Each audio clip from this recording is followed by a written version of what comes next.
On the afternoon of Wednesday, October 16th, 2024, at exactly 4:14 in the afternoon, the west wall of the main storage bin at the Iroquois County Co-op grain elevator in Roberts, Illinois gave way.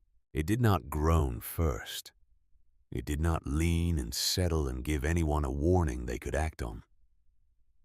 One moment it was standing the way it had stood since Raymond Greer finished the last pour of concrete in the fall of 1987, and the next moment it was not. The wall fractured at the base, where the concrete met the gravel foundation, and 184,000 bushels of wet corn at 18% moisture moved through that fracture, the way water moves through a cracked dam, which is to say all at once and without any particular interest in what was standing in its path. 2 grain trucks were at the loadout when it happened. Both drivers walked away. One of them, a man named Carl Bustos, who had been driving grain trucks in Iroquois County for 19 years, said afterward that he heard a sound like a rifle shot, and then the world went white with dust, and he was running before he understood why. The other driver did not remember anything until he was standing on Route 49 with his ears ringing and a cut above his left eye that would need 4 stitches at the Watseka Hospital. No one died. That was the first thing people said when they heard. No one died. They said it the way you say a thing when you are trying to hold on to what is good before you reckon with what is bad. Because what was bad was significant. By 5:30 that evening, the OSHA notice was posted on the loadout gate. By 7 o'clock, the elevator was closed indefinitely. And by 8:42 that Wednesday night, when the last of the dust had settled and the insurance adjusters had made their first phone calls, and the co-op board had held an emergency meeting in Norma Tufts' office, with the overhead fluorescents flickering the way they always did when more than 4 people were in the room, at once the arithmetic of the situation had become clear to everyone who needed to understand it. 184 farms across Roberts, Buckley, and Onarga had no working elevator within 28 miles. The Watseka elevator was 32 miles east and already running at weekend capacity. The Onarga elevator was 24 miles south, but Norma had called them at 6:15, and they were at capacity had been for 3 days, and could not take additional corn before the following Tuesday at the earliest. The next closest open loadout was Stern Equipment's grain desk in Champaign, 38 miles southwest, and by Thursday morning the truck queue at Stern's was already 3 hours deep. The rain was forecast for Saturday. Not a drizzle, not an afternoon shower that passes through and leaves the ground damp. The National Weather Service had been tracking the system since Monday. It was coming in off the plains with 2 to 3 inches behind it, and it was going to arrive Saturday morning, and it was not going to stop until sometime Sunday, by which point any corn sitting unprotected on the ground in Iroquois County would be absorbing moisture at a rate that would push it past the threshold for mold damage within 72 hours. Corn at 22% moisture in a pile on a gravel lot. In October, rain does not wait for you to solve your problems. It begins solving itself into a different kind of problem, and that problem has a name, and the name is spoilage, and spoilage in Iroquois County that October represented approximately $480,000 in grain value that 184 farm families could not afford to lose. Leland Hurst knew this arithmetic the way he knew the weight of a welding rod in his hand. He did not have to calculate it. He had grown up in it. He was standing at his kitchen window at 5:14 on Thursday morning, October 17th, 2024, watching the headlights line up on Route 49. There were 14 of them visible from where he stood, spaced out in the gray dark, like the lights of a slow procession. Each one a grain truck carrying somewhere between 800 and 1,200 bushels of corn that had nowhere to go. More headlights were appearing at the south end of the road as he watched. The procession was getting longer. He was 64 years old. He had a face that looked like the Iowa farmland he had grown up on. Which is to say, it was honest and flat and marked by what the weather had done to it over a long period of time. His hands were large and scarred in the particular way that hands get scarred when they have spent 16 years doing structural welding at a major manufacturing plant, and another 26 years farming ground that did not give up its yield without argument. He drank his coffee black, and he kept his opinions to himself, unless someone asked for them, and sometimes even then. Dorothy came into the kitchen at 5:19 with her reading glasses pushed up on her forehead and the kitchen phone in her hand. Dorothy Hurst had been married to Leland for 38 years, and she understood that there was a difference between the silence he kept when he was thinking and the silence he kept when he had already decided something and was just waiting for the conversation to catch up. She said Norma called the house line at 4:42 this morning. Leland did not turn from the window. He said, "What did Norma say?"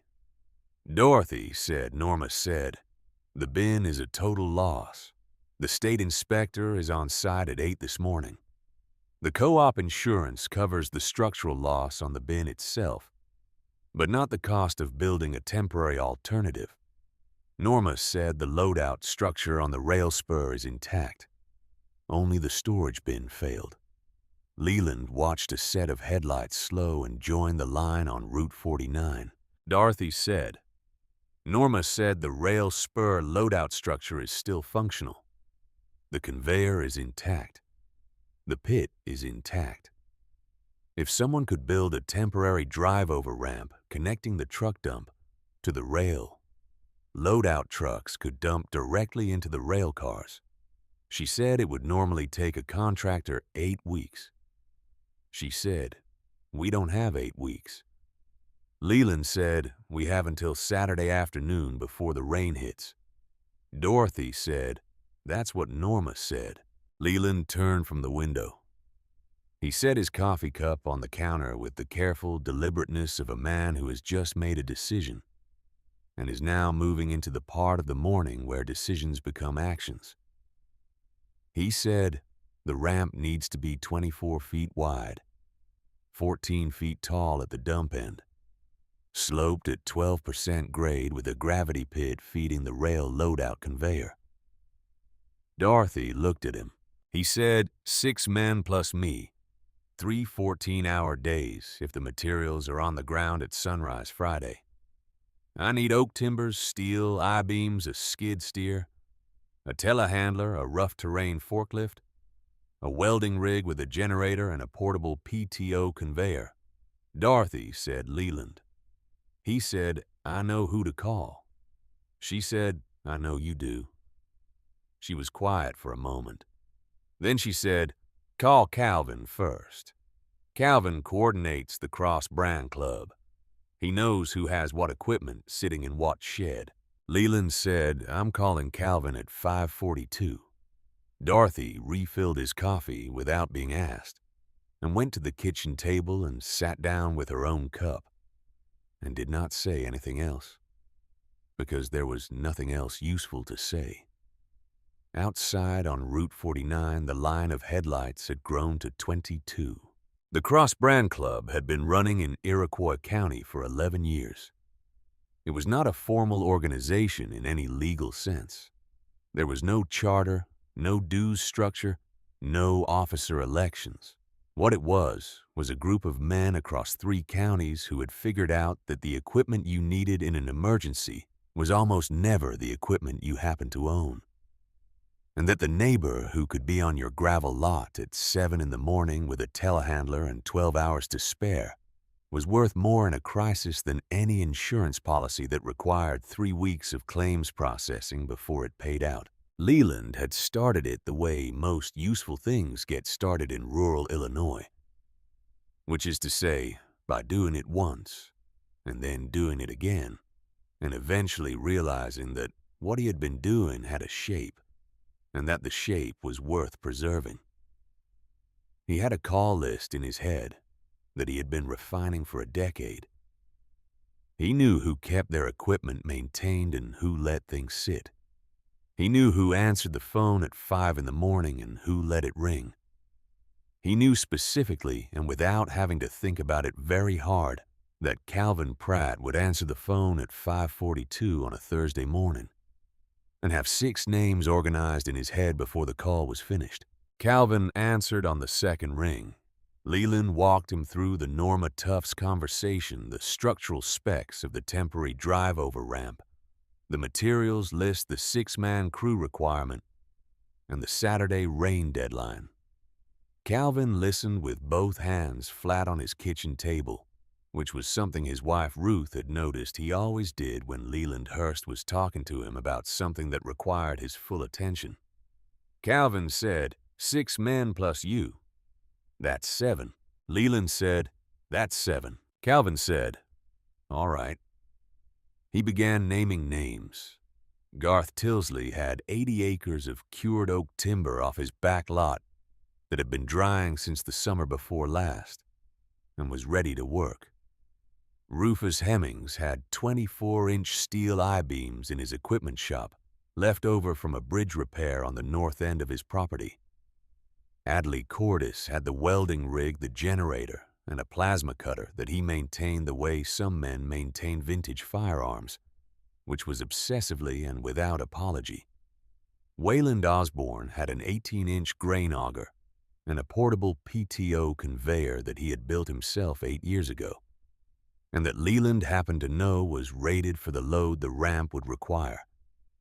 Marlon Tobler had the Lull 644E rough terrain forklift, and Calvin himself had the Bobcat T870 skid steer and the Genie GTH1 056 telehandler, sitting side by side in his machine shed with a full tank of diesel in each.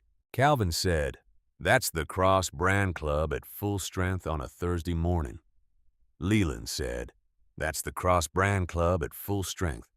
Calvin said, I'll make 6 calls between 5:48 and 6:14.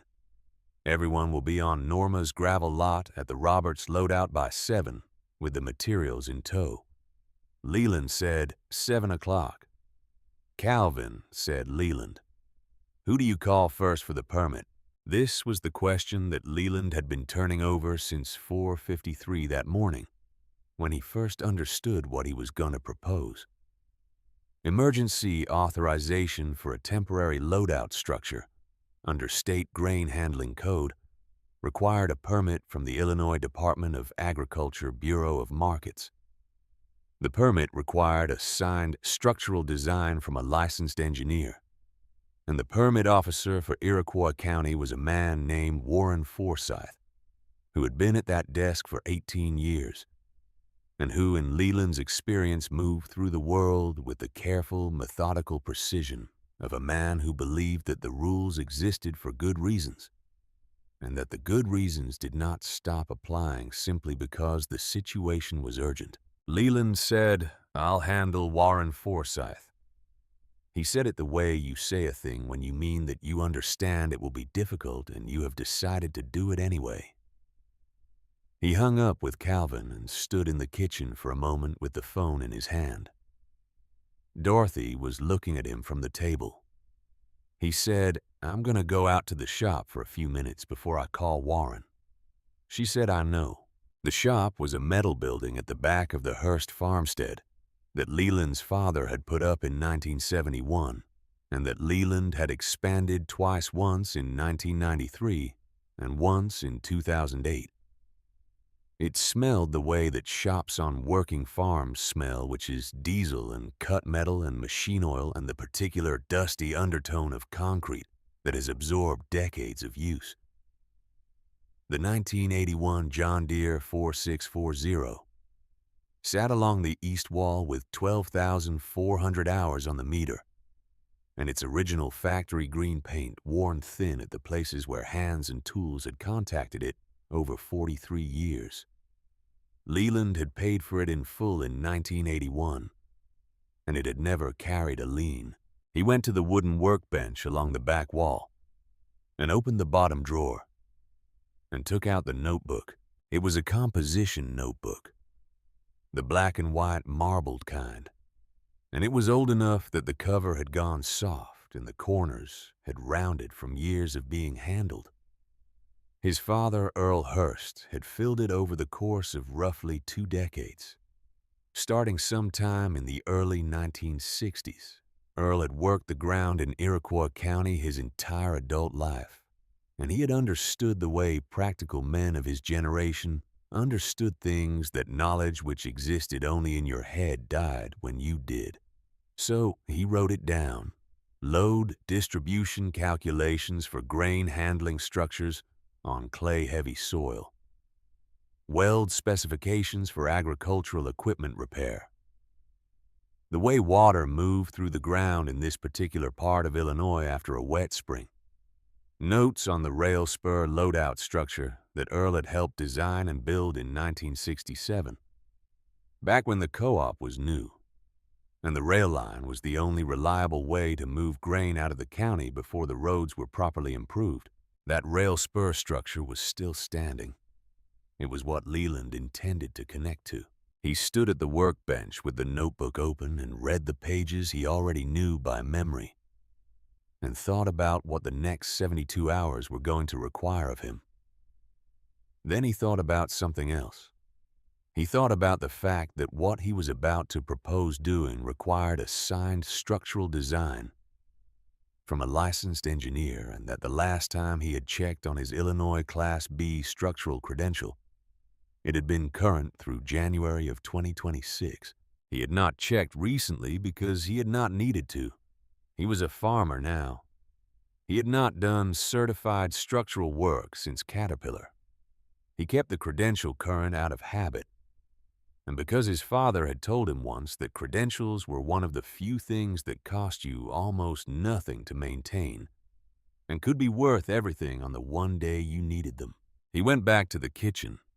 Dorothy was still at the table. He said, "Where did I put the credential renewal paperwork?" "The blue folder, the one from the state."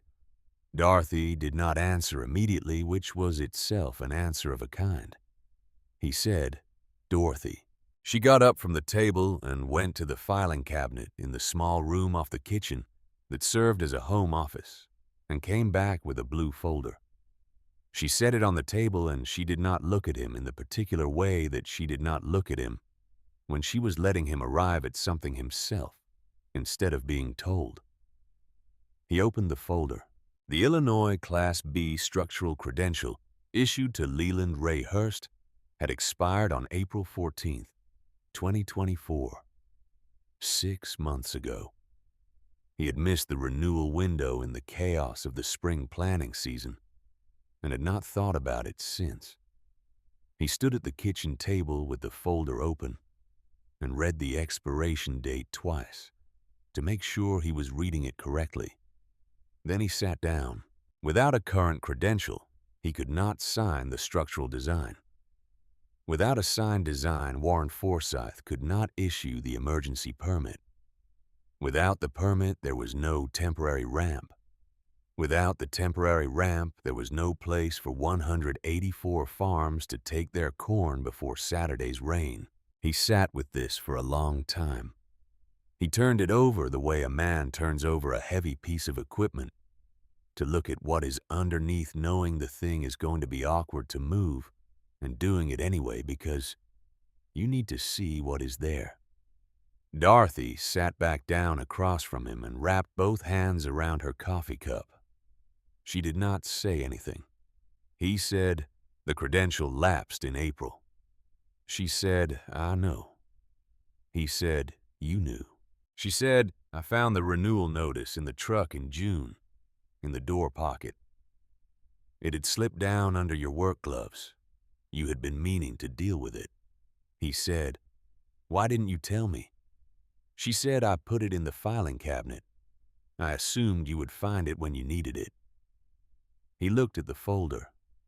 He said, "Well." She said, "Leland." He said, I'm thinking." She let him think. Outside the kitchen window, the sky was beginning to separate from the dark. The first gray light coming up over the eastern fields, and the headlights on Route 49 had multiplied again. There were 31 of them now, maybe more. Grain trucks that had nowhere to go running their engines in the October cold. Their drivers drinking coffee from thermoses and watching their phones for news of a solution that had not yet appeared. He picked up the notebook. Not the blue folder. The notebook.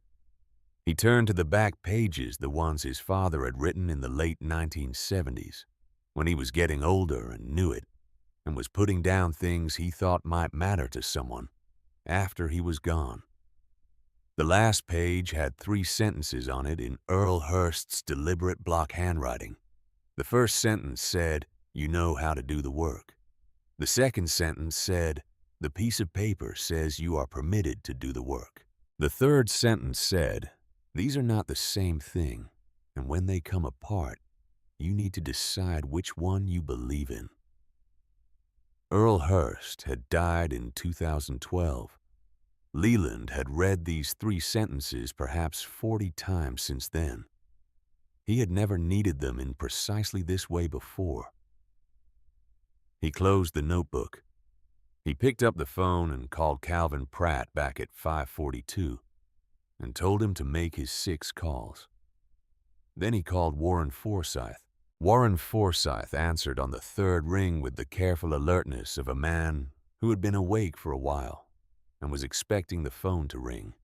He was 56 years old, had been at the Illinois Department of Agriculture Bureau of Markets for 18 years, and he ran his permit desk with the kind of thorough procedural integrity that made him either an excellent public servant or a significant obstacle depending on which side of the permit application you were standing on. Leland told him what had collapsed, what was at stake, what he intended to build, and the timeline he intended to build it in.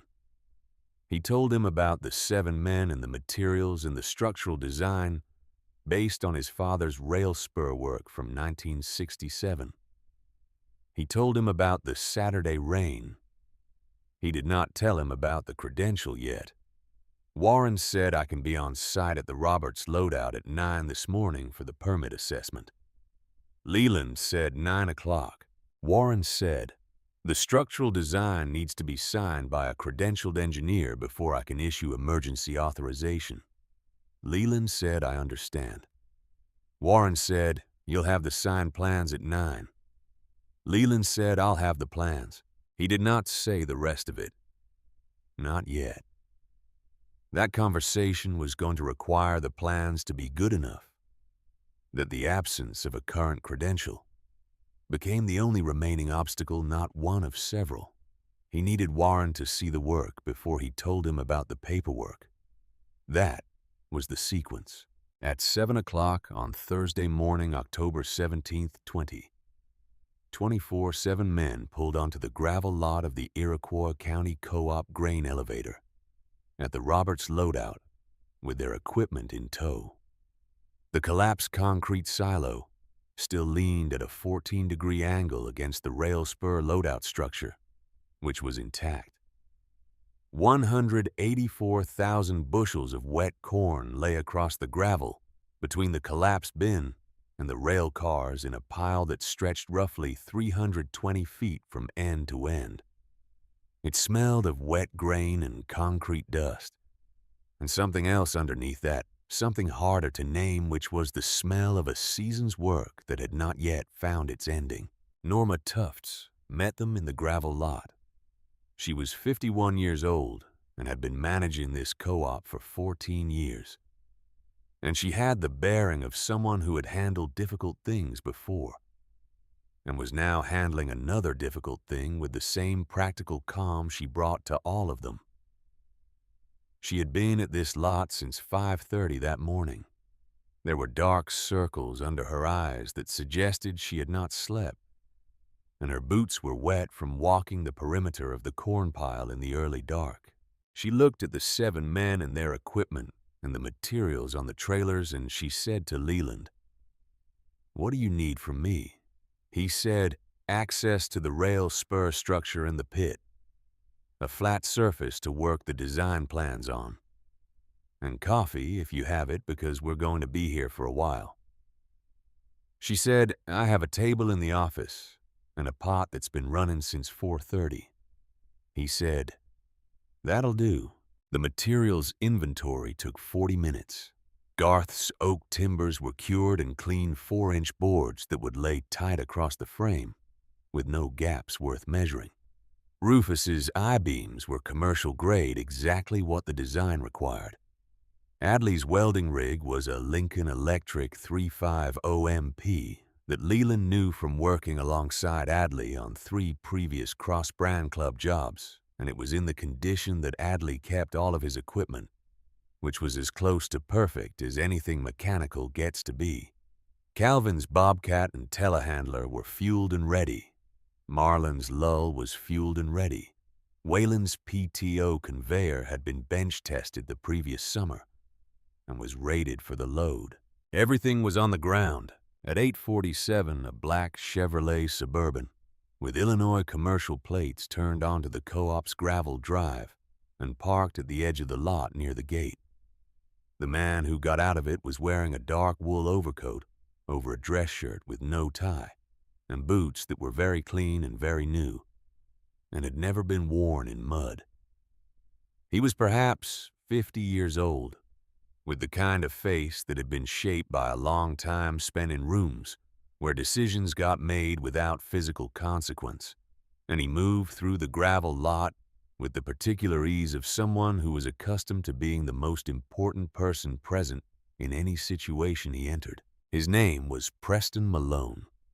He was the regional director for Agricor Corporation, which was one of the 3 largest grain merchandising companies operating in central Illinois, and he had driven from the Agricor regional office in Champaign that morning, which was a 40-minute drive, which meant he had left Champaign sometime around 8 o'clock, which meant he had known about the Roberts collapse before most of the farmers in Iroquois County had finished their first cup of coffee. He introduced himself to Norma Tufts with a handshake and a card, in the manner of a man who was accustomed to leading conversations. He expressed sympathy for the situation in the precise language of someone who had been briefed on the situation and coached on how to express sympathy about it. He said that Agricor Corporation was deeply committed to the agricultural communities of central Illinois, and that when he had heard about what had happened in Roberts, he had felt that he needed to come personally. Norma thanked him and said that the co-op board was focused on identifying a solution for the near-term grain handling situation before the weekend rain event. Preston said that this was exactly what he wanted to discuss. He said that Agricor had a contractor relationship with a commercial construction firm in Champaign, with experience in temporary grain handling structures. He said that Agricor was prepared to engage that contractor on an emergency basis and to front the construction costs, provided that the co-op was open to a longer-term conversation about their grain merchandising relationship. Norma said, "What kind of longer-term conversation?" Preston said, "Nothing that needs to be resolved today. Just an understanding that the co-op would give Agricor's terms a serious look when the current contracts came up for renewal." He smiled in a way that was pleasant and practiced, and did not reach his eyes. Leland had been listening from 20 feet away with his back to the conversation. Crouching over the design plans he had spread across the hood of Calvin's truck. He straightened up and turned around. He said, "How long does your contractor need?" Preston looked at him with the brief recalibrating look of someone who had not expected to be addressed by that particular person. He said, "For a structure of this scope, typically 6 to 8 weeks. Leland said, we have until Saturday afternoon. 60 hours. Preston said, "That's not a realistic timeline for a properly permitted commercial build." Leland said, "It's the only timeline that matters." Preston looked at him for a moment. Then he looked at Norma. He said, "The co-op board will want to consider all available options carefully. I would encourage you not to make a decision under pressure that forecloses better alternatives." Norma said she would pass that along to the board. Preston nodded and said he would remain available and return to his Suburban. He sat in it for several minutes before starting the engine, which Leland noticed, and which told him something about what Preston Malone was calculating while he sat there. Calvin appeared at Leland's shoulder and said quietly, "Agricor's not offering this out of goodwill." Leland said, "I know." Calvin said, "Those long-term contracts they're talking about. 3 other co-ops in the county signed similar ones after Agricor helped them through equipment issues. 2 of them are paying above-market storage rates now and can't get out for another 4 years." Leland said, "I know." Calvin said, "So you know what he's actually offering?" Leland said, "He's offering to make this problem go away in exchange for 10 years of leverage over what this co-op charges its farmers for grain storage. And every farmer in 3 counties will be paying that bill without knowing why their margins got tighter." He went back to the design plans. At 9:02, Warren Forsythe pulled the state-plated Ford F-150 onto the gravel lot and parked near the grain pile. He was a careful, thorough man who wore the Illinois Department of Agriculture field polo. Tucked in and carried a leather portfolio that he kept organized the way structural engineers organize things, with tabs and subtabs and nothing misplaced. He shook hands with Norma and walked the perimeter of the proposed ramp footprint that Leland had staked out, measuring distances and checking grade with a level and a tape measure, and not saying very much. Then he came to stand beside Leland at the design plans, and he looked at them for 4 minutes without speaking. The plans were drawn on 3 sheets of grid paper in Leland's precise mechanical drafting hand. The same hand that had produced thousands of structural drawings during 16 years at Caterpillar Decatur. The primary load-bearing skeleton was 24-inch steel I-beams. The deck was 4-inch oak board on 18-inch centers. The gravity pit was 4 feet deep with a 12% feed angle calibrated to the throat of Wayland's PTO conveyor.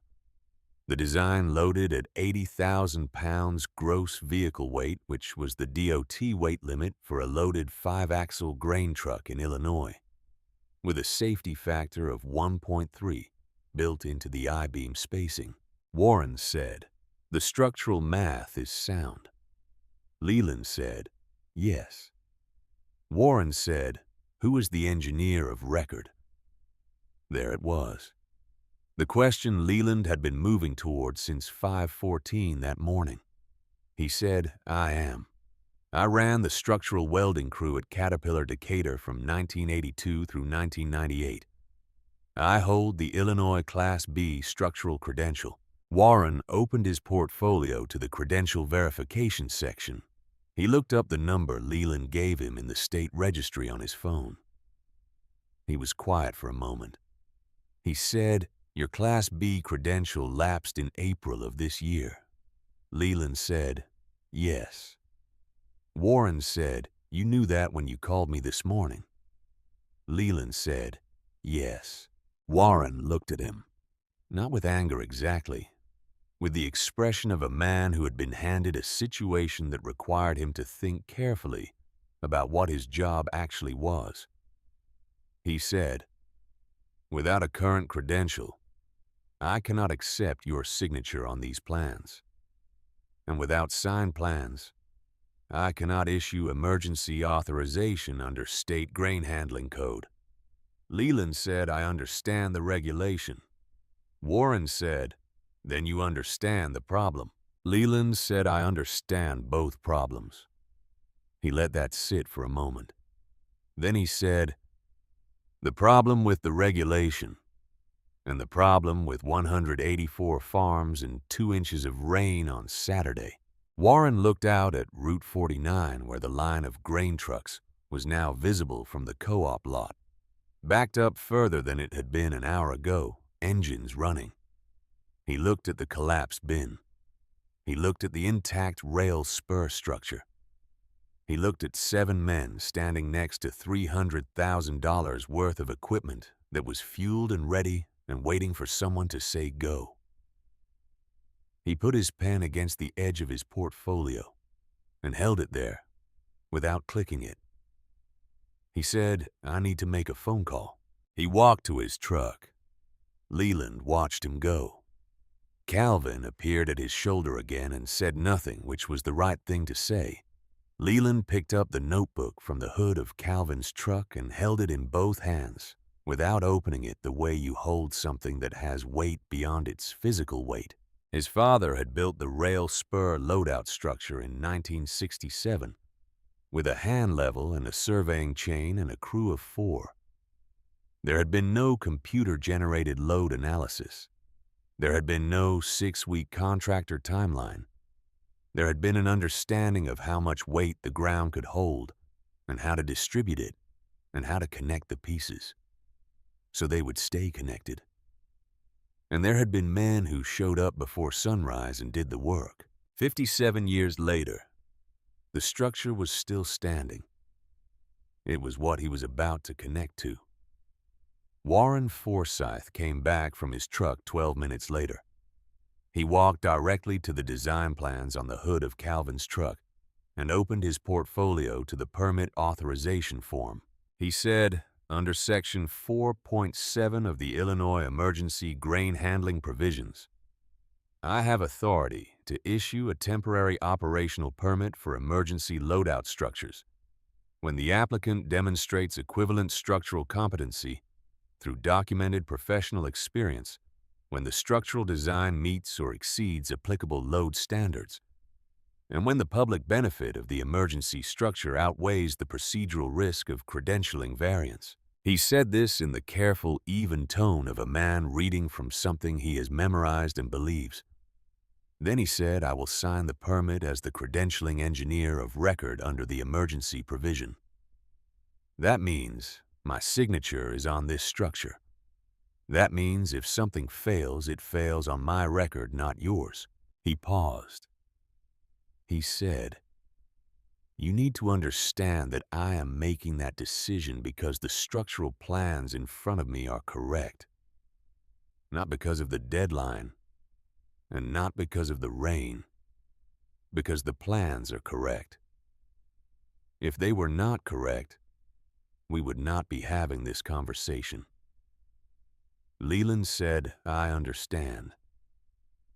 Warren said, the permit issues at 9:14. You can begin framing at 10 o'clock. I will return for inspection at 5 o'clock Friday evening. He signed the permit with the same careful deliberateness he brought to everything else, dated it, tore out the copy for the co-op file, and handed the original to Norma. Then he looked at Leland once more, with an expression that was neither warm nor cold, but was something in between those things, something that had the specific quality of a man choosing to do the right thing in a situation where the right thing was not the easy thing. He got in his truck and drove back toward Watseka. Leland turned to the 7 men who were standing in the gravel lot at 9:16 on a Thursday morning with their equipment running and the October light coming clean and cold across the Illinois flatland. He said, all right, let me tell you where everyone works. The workstation assignments were drawn in Leland's hand on a sheet of butcher paper that Dorothy had brought from the kitchen, along with the first of what would be many thermoses of coffee. Leland had taped the sheet to the side of Adley's welding rig with 2 strips of duct tape, and the 7 men stood in front of it in the gravel lot at 9:48 on Thursday morning, reading their names and their stations and their shift schedules the way men read orders when the orders make sense, and they trust the person who wrote them. Calvin Stowers, you are on the Bobcat. T870 skid steer through 2 in the afternoon, Leland said. Then on the Genie telehandler from 2 until sundown. The skid steer moves material in the lower third of the ramp frame. The telehandler positions the I-beams on the dump platform. Calvin said, Bobcat first shift, telehandler second shift.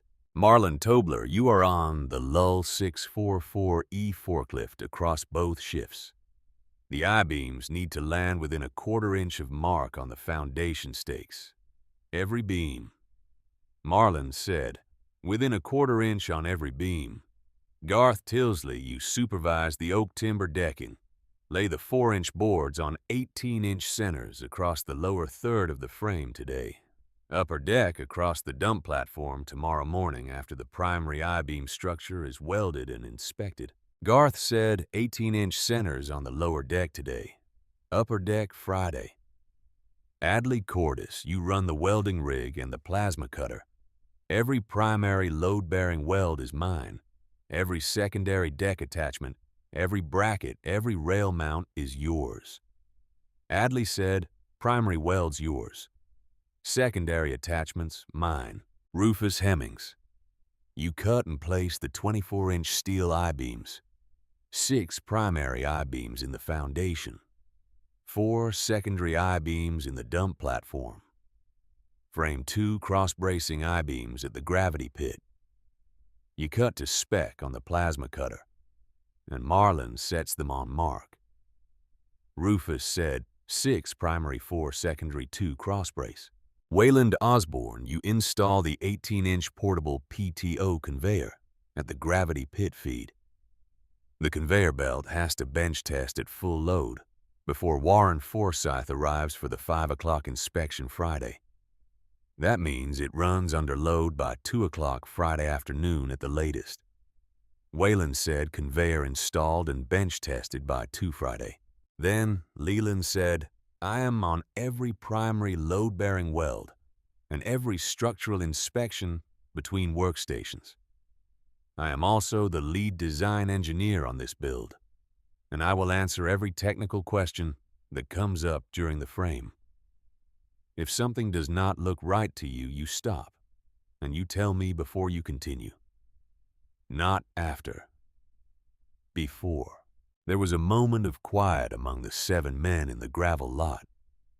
The kind of quiet that settles over a group of people who understand what they are about to do and have decided to do it. Calvin said, What do we do about the corn pile?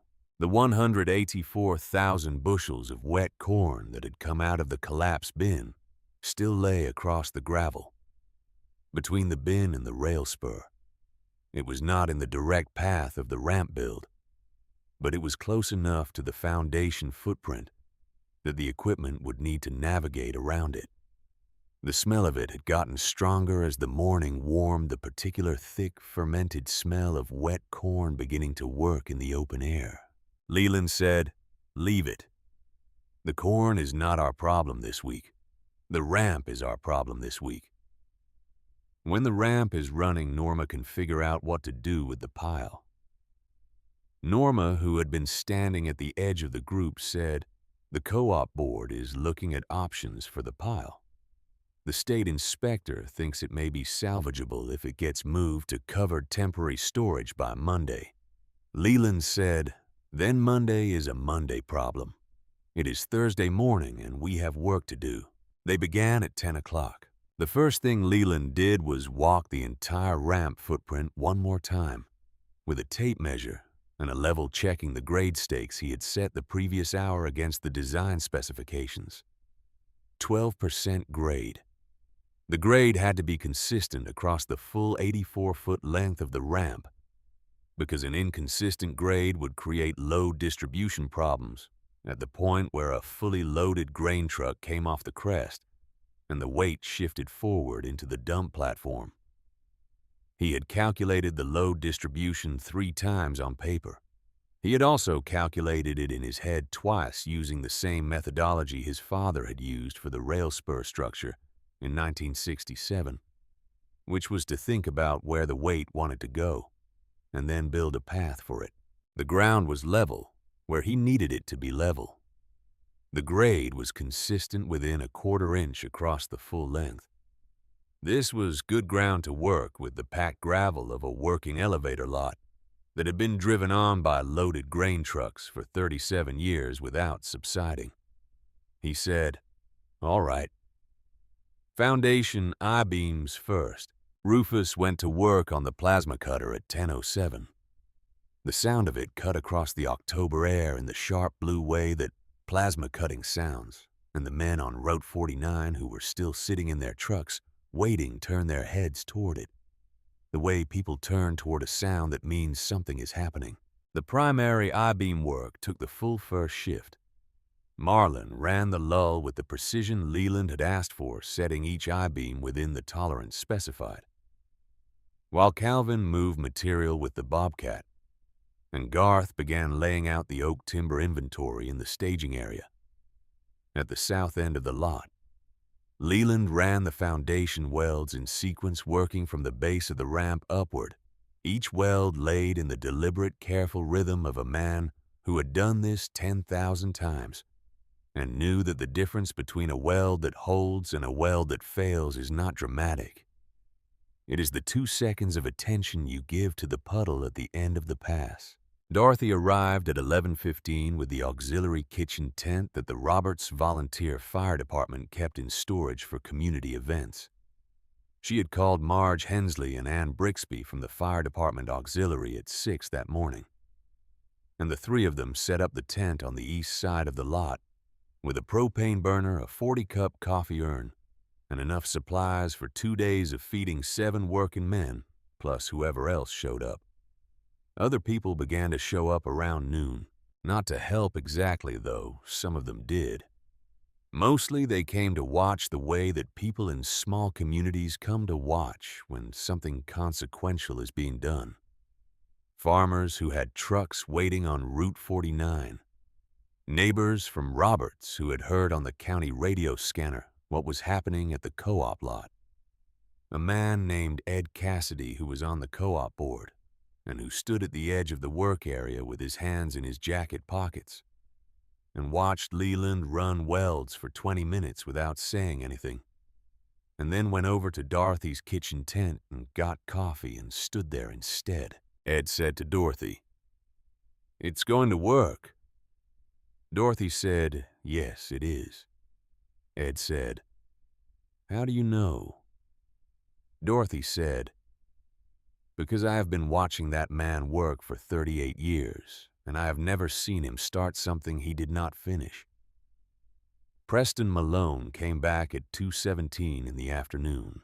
He came with a second vehicle, this time a white contractor's pickup with a Champagne Construction Company logo on the door.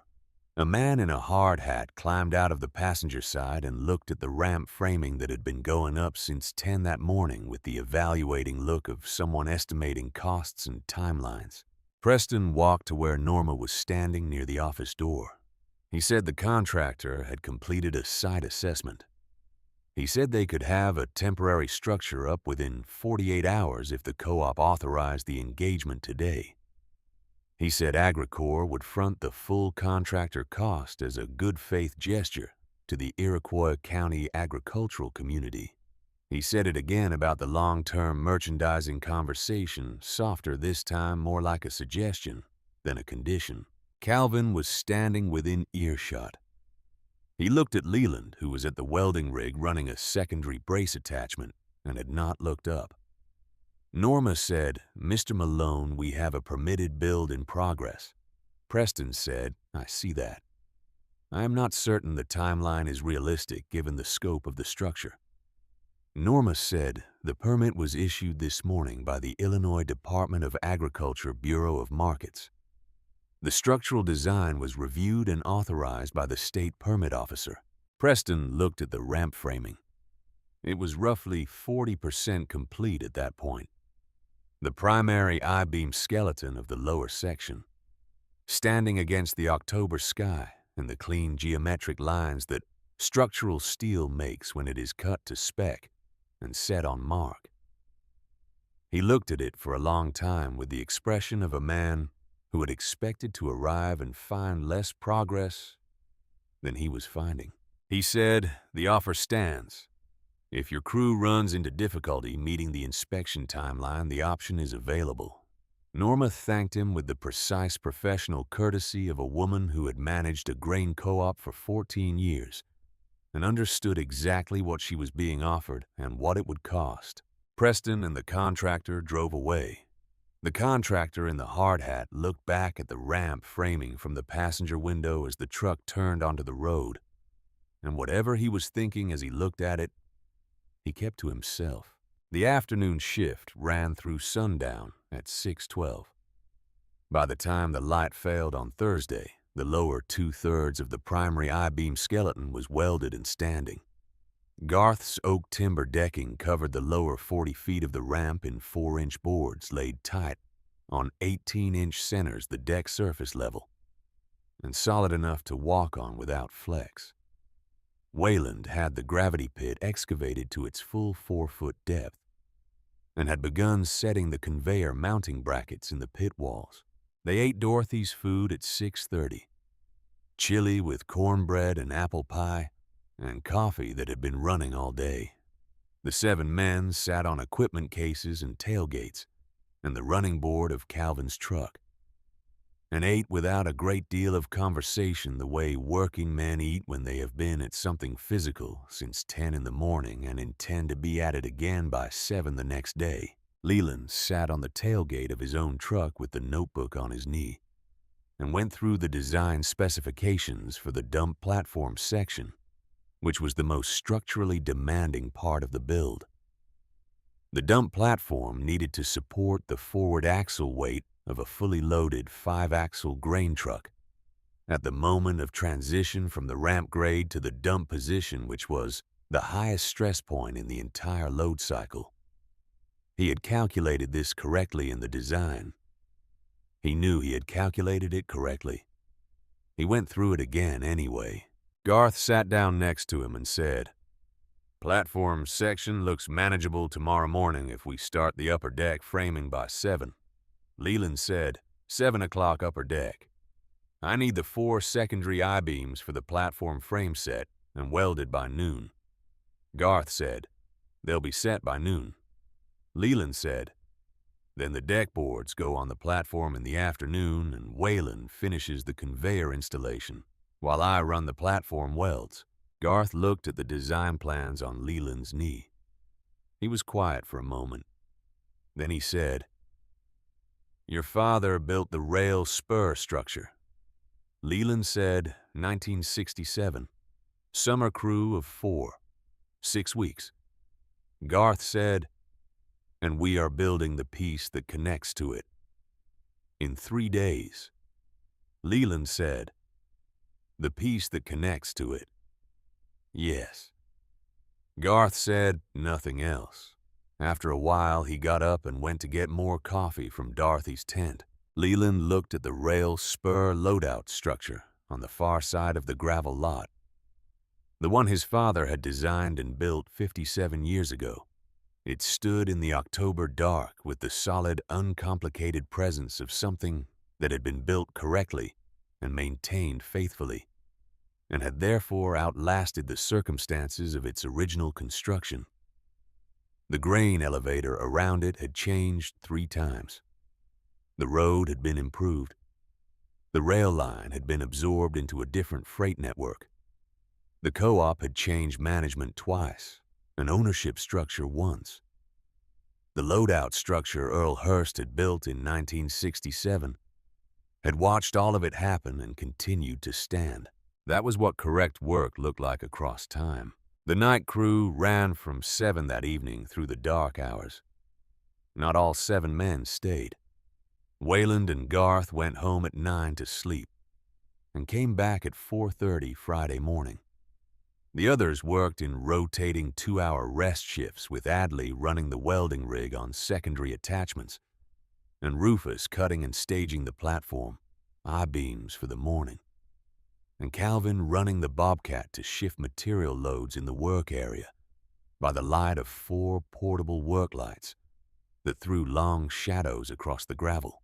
Leland worked. He was at the dump platform foundation at 11:30, running the cross-brace I-beam placements by hand, checking each contact point against the design spec, with the careful, repetitive attention that structural work requires after dark, when the light is imperfect and the eye gets tired. He had been awake since 4:30 Thursday morning. His back was beginning to make the particular complaint it made after extended bending work, a complaint he had been aware of for about 15 years, and had long ago decided to address by continuing to work through it. At 1:52 Friday morning, Rufus came to him from the staging area where the secondary I-beams for the dump platform frame were laid out on sawhorses waiting to be positioned.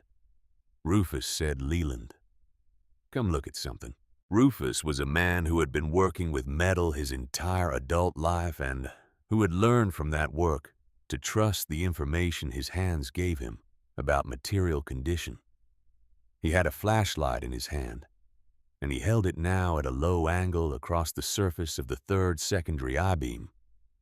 In the staging row, the angle that shows surface irregularity, the way no other light angle shows it. The beam showed a hairline fracture running diagonally across the lower flange at a point roughly 30 inches from the web center. It was not a crack in the usual sense.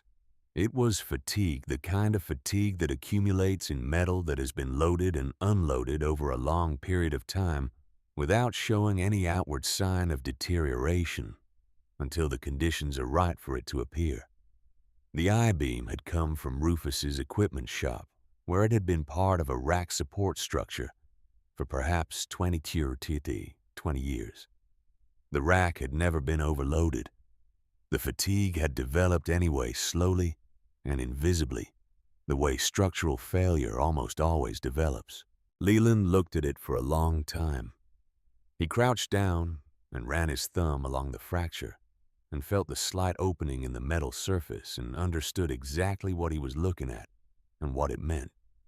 He stood up. He said, "This beam cannot go in the platform frame." Rufus said, "I know." Leland said, "Do you have another 24-inch section in the shop?" Rufus said, "I have a 22-inch section. I do not have another 24. A 22-inch I-beam at the third secondary position in the platform frame would change the load distribution geometry, not catastrophically, not in a way that made the structure unsafe, but it would require the load calculation for the entire platform section to be rechecked against the revised geometry, because the third secondary beam was the one that carried the load from the forward axle transition point, which was the highest stress location in the build. Leland went to his truck and got the notebook. He stood under one of the portable work lights and turned to the section his father had written on load distribution for grain handling structures on clay-heavy soil in the Illinois flatland. Earl Hurst had encountered a similar situation during the original rail spur build in 1967, when a primary beam delivered to site had been damaged in transport, and he had been required to substitute a smaller section at a critical load point. He had written through the recalculation by hand showing the adjustment to the contact geometry and the revised distribution pattern across the adjacent beams. The situation was not identical. The numbers were different. The scale was different. The beam configuration was different. But the methodology his father had used, the way of thinking about where the load wanted to go and how to redistribute it when one path was closed, was exactly applicable. Leland read it twice. Then he turned to a blank page at the back of the notebook and began working through the revised calculation with a carpenter's pencil. It took 22 minutes. Adley stood nearby without saying anything, which was the right thing to do. Calvin sat on the running board of his truck and drank coffee and watched the work lights throw their shadows across the gravel. At 2:31 Friday morning, Leland closed the notebook and went to find Rufus. He said, "The 22-inch section will work at the third secondary position if we add a 3-inch steel gusset plate at each flange contact point to compensate for the reduced web depth. The gusset plates transfer the load differential back into the primary frame. The platform will carry the design load with a safety factor of 1.2 instead of 1.3. that is still inside acceptable range for an emergency temporary structure. Rufus said, "Do you have the gusset plate stock?" Leland said, "Adley has 1/8-inch steel sheet on the rig. We cut 4 gusset plates from the sheet stock, and I weld them in place after the beam is set." Rufus said, "That adds 2 hours to the platform framing." Leland said, "Then we start the platform framing at 5 instead of 7, and we finish at the same time." Rufus looked at him. He said, "You have been awake since Thursday morning." Leland said, "So have you." Rufus said, "Mine was not my choice." Leland said, "Neither was mine." He picked up the welding helmet. He said, "Get the 22-inch section from your truck. I want it staged at the platform foundation before 3 o'clock." The gusset plate solution took 2 hours and 11 minutes. By 4:43 Friday morning, the 3rd secondary I-beam was set and welded and gusseted, and the load distribution geometry of the dump platform frame was correct. Leland ran his hand along every contact weld twice before he moved to the next station. Garth and Wayland arrived back at 4:30 as they had said they would, Garth with his truck and Wayland with the remaining conveyor components that he had gone home to retrieve from his barn. Wayland took one look at the platform frame in the work light and said, "You solved the beam problem."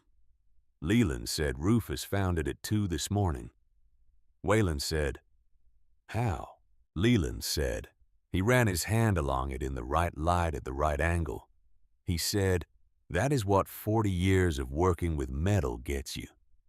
Wayland said, "And the solution?" Leland said, "Page 47. He did not explain what that meant, and Wayland did not ask. The Friday morning shift ran from 5 o'clock through the full daylight hours in the cold, clean October air of the Illinois flatland. The upper deck framing went onto the dump platform in the morning. Garth's oak timber boards went down on 18-inch centers across the platform surface, the 4-inch planks going down tight, and even the deck surface building from the base of the ramp to the crest, in the methodical way that good deck work builds, which is one board at a time, and without hurry. Calvin ran the telehandler to position the heavy material. Marlin ran the lull to manage the board lifts. Rufus cut final trim sections on the plasma cutter. Leland ran welds. At 11:47 Friday morning, he ran the final primary load-bearing weld on the ramp structure, the last joint in the dump platform frame that required his certified technique, rather than Adley's secondary attachment work. He lifted the welding helmet and looked at the completed platform frame in the late morning light, and said nothing for a moment. Then he said, "Adley, secondary attachments on the platform rail mounts." Adley said, "On it." Wayland had the PTO conveyor installation, completed by 1:15 Friday afternoon. He bench tested it at 1:47 with a load of grain scooped from the edge of the corn pile, running it up through the pit throat and into the conveyor tube and watching it move. It ran clean. The belt tracked straight the auger drew without binding the discharge into the rail. Loadout feed fell at the correct angle into the car loading chute. He said conveyor bench test is good. Load is clean. Belt is tracking. Leland walked the full length of the ramp structure from base to dump platform crest. He walked it slowly, placing his feet on each deck board, feeling for any flex or movement in the structure beneath him. There was none. He crouched at each I-beam junction point visible from the deck surface and looked at the welds with the attention of someone who had made those welds and knew exactly what a correct weld looked like and exactly what a weld with a problem looked like and was looking for the difference. He found no differences. He stood at the crest of the dump platform and looked out across the Iroquois County flatland in the October afternoon light. The cornfields ran to every horizon. in the particular late fall gold of a harvested crop, the harvested rows visible in the stubble, the grain that had come out of those rows sitting in trucks on Route 49 waiting for this structure to exist. To the west, he could see the weather system the forecasters had been tracking, a low gray line on the horizon that was still distant, but was no longer theoretical. It was there. It was coming. He climbed down from the platform. Dorothy brought him coffee at 2:30 and stood next to him for a moment looking at the ramp. She said, "It looks right." He said, "It is right." She said, "Are you going to tell me what happened last night with the beam?" He said, "Rufus found a fatigue fracture in one of the secondary platform I-beams at 2 in the morning." She said, he said, "And I used your father-in-law's notebook to recalculate the load distribution with a smaller section and gusset plates." Dorothy was quiet for a moment. Then she said, "Earl would have liked that." Leland said Earl would have said he already knew it would work out. He always said that. Dorothy smiled in the particular way she smiled when she was thinking about Earl Hurst, which was with genuine warmth and mild exasperation in equal measure. She went back to the kitchen tent. At 2:45, Preston Malone's Suburban appeared on the Co-op road for the third time. He did not get out immediately. He sat in the vehicle for perhaps 4 minutes, which Leland noted from across the lot. When he got out, he walked directly to the ramp structure and looked at it from the base. He walked along the south side and looked at the I-beam framework and the oak timber decking and the dump platform. He walked to the edge of the gravity pit and looked at Wayland's conveyor installation. He did not say anything for a while. Then he came over to where Leland was standing. He said, "The structure looks further along than I expected." Leland said, "Warren Forsyth inspects at 5. Preston said, "And if it passes inspection?" Leland said, "Trucks start at 7 this evening." Preston looked at him with an expression that was more complicated than the one he had brought to the lot on Thursday morning. The professional pleasantness was still there, but underneath it something else had appeared. Something that was not quite respect and not quite its opposite, but was in the range between them. He said, "The offer from Agricor remains available for the rebuild when the new permanent bin goes up. That is a longer timeline and a different conversation." Leland said, "That conversation is between Agricor and the Co-op board." Preston said, "Of course." He paused. He said, "You built a working rail loadout in 56 hours. Leland said, 6 men built it. I designed it." Preston said, "Where did you learn to do this?" Leland said, "My father built the structure your ramp is connecting to in 1967. He showed me how to think about load before I understood what load meant. The rest of it I learned at Caterpillar from 1982 to 1998. Preston stood with this for a moment.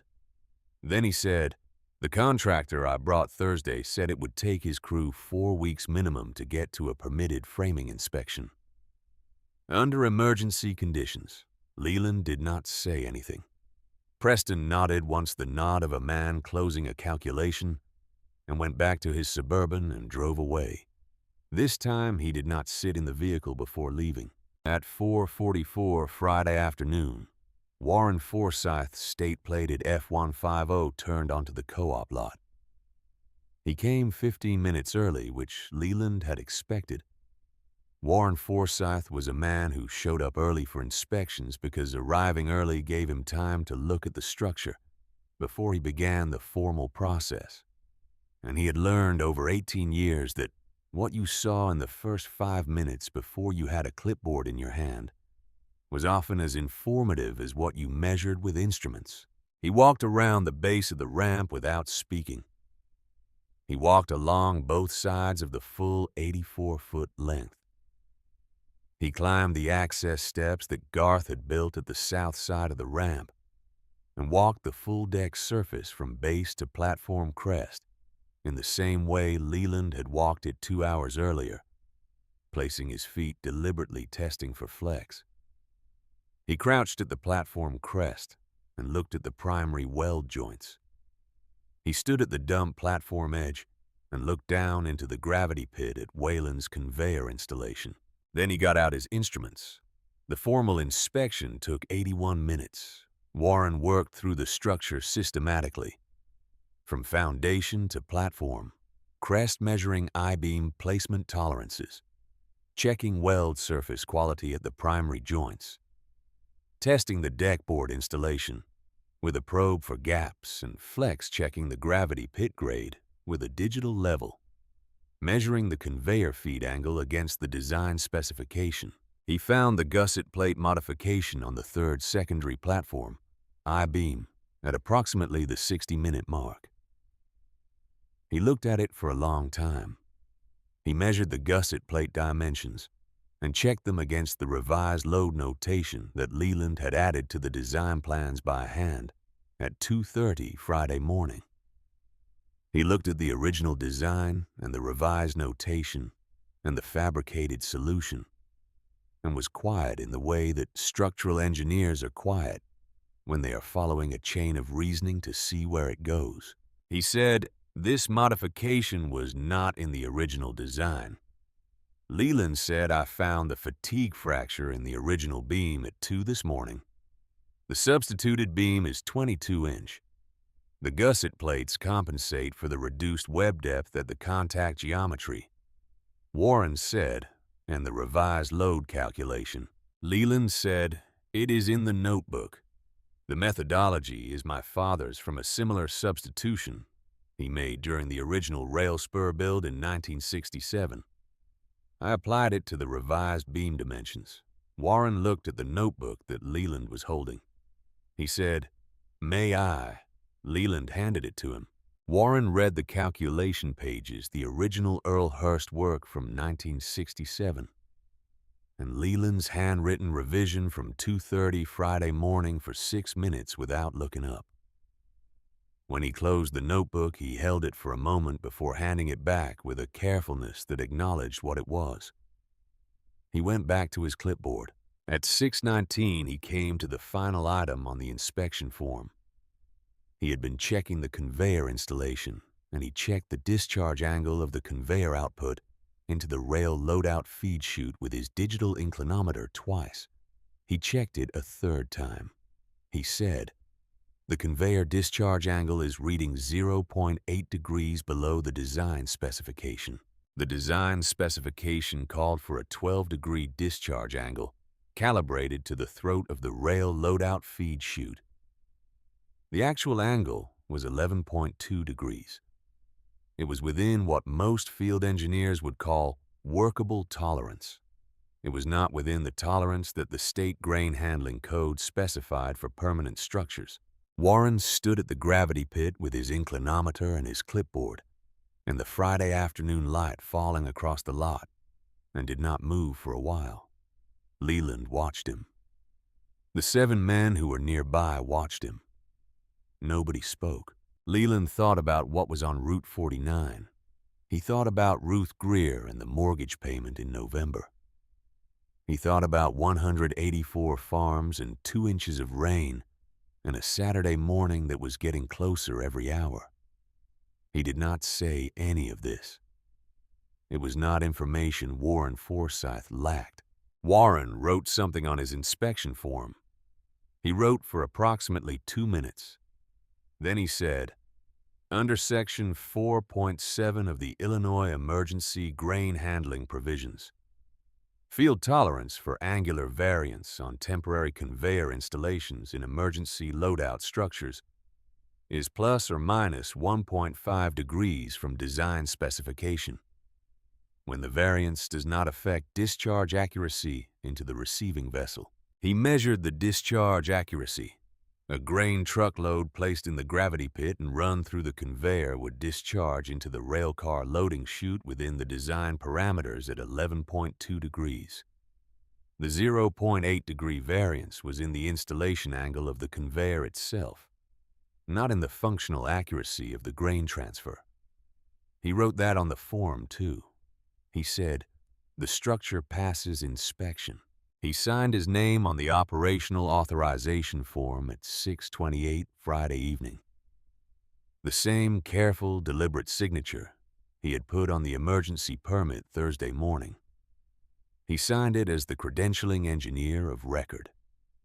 His signature on the document meant that if anything in the structure failed, the professional and legal consequence of that failure belonged to Warren Forsyth of the Illinois Department of Agriculture Bureau of Markets. He handed the signed authorization to Norma. Then he looked at Leland and said, "I have inspected 184 grain handling structures in 18 years on this permit desk. This is the cleanest emergency framing I have ever signed." Leland said 6 men built it. Warren said 6 men built it in 32 hours for the cost of materials. He paused. He said, "The notebook. How old is the calculation your father wrote?" Leland said 1967, 57 years. Warren said, "And it solved a problem that came up at 2 in the morning in a structure that did not exist until this week." Leland said, "My father believed that good work does not expire." Warren held that for a moment. Then he said, "I will be back in the morning to observe the truck dump operation." He picked up his portfolio and walked to his truck. He drove away on the road toward Watseka in the last of the Friday afternoon light, the Illinois flatland running flat and gold to the horizon behind him. Norma looked at the signed authorization in her hand. She looked at the ramp structure standing clean and solid against the rail spur loadout in the evening light. She looked at Leland. She said, "Trucks at 7. He said, "Trucks at 7. She went to call the farms on her list. Leland stood at the base of the ramp for a moment, one hand on the oak timber deck rail, feeling the structure through the wood, the way you feel a thing that has been built correctly and that knows it. The evening was cold and still. The gray line on the western horizon had moved closer during the day. The rain was coming. The corn was not loaded yet. He went to tell the 7 men to get ready. The first truck came through the gate at 7:03 Friday evening. It was a 2009 Kenworth T800 with a grain box that held 1,100 bushels and a cab that had 260,000 miles on it and a driver who had been waiting on Route 49 since 8 that morning. The driver's name was Terry Blackwell, and he had been hauling grain in Iroquois County for 22 years. And he had never in those 22 years driven a loaded truck up a ramp that had been built in 56 hours by 7 men with portable equipment. He came through the gate slowly, his window down looking at the ramp structure and the work lights that the Cross Brand Club had strung along both sides of the deck on 2x4 poles set in the gravel. Calvin was at the base of the ramp with a handheld radio. He said to Terry 20 miles an hour up the grade, "Stop at the orange marker at the platform crest. Wait for Leland's signal before you open the gate." Terry said nothing. He looked at the ramp. He looked at the oak timber deck and the I-beam frame and the work lights throwing their columns of light up the grade, and he looked at the dump platform at the top where Leland was standing with his back to the truck looking out toward the rail cars. Then Terry put the Kenworth in first gear and started up the ramp. The structure did not flex. The deck boards did not shift. The I-beam frame took 1,100 bushels of corn and a fully loaded 5-axle truck and held it the way the calculations said it would hold it, which was without complaint, without movement, without any sound except the sound of the engine and the gravel and the October night. Terry brought the truck to the orange marker and stopped. Leland turned and looked at the truck, and then looked down at the gravity pit, and then raised his hand. Terry opened the gate. 1,100 bushels of corn fell through the truck floor and down into the gravity pit in a sound like a river finding its level. And Wayland's PTO conveyor caught it at the pit throat and moved it up through the tube in the darkness and discharged it into the rail loadout feed chute, and the first car on the spur began to fill. Nobody cheered. Nobody clapped. The 7 men watched it happen with the particular quiet satisfaction of people who have done the work correctly and are now watching the work perform as it was designed to perform. That satisfaction does not announce itself. It does not require an audience. It sits in the chest like something solid that was not there before. Terry Blackwell backed down the ramp and drove off the lot, and the second truck came through the gate.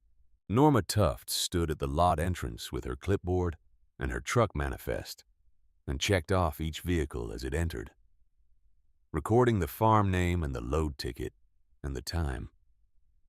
She had called every farm on the co-op roster that afternoon, after Warren signed the authorization, working through the list. In the methodical way she worked through everything, giving each farm a window time and telling them to line up on Route 49 by their window and not before. The line on Route 49 had been there since that morning without a window system, and it had been chaos. With windows, it was a queue. Norma understood the difference between chaos and a queue, and she had spent the last 3 hours creating the latter out of the former. By 9:30 that evening, 7 trucks had gone up the ramp and back down, and the first rail car was full. Wayland shut the conveyor for 12 minutes while Calvin and Rufus shifted the loading chute to the second car position on the spur. Then the conveyor ran again, and the queue on Route 49 moved forward, and the second car began to fill. Dorothy kept the kitchen tent running through the night.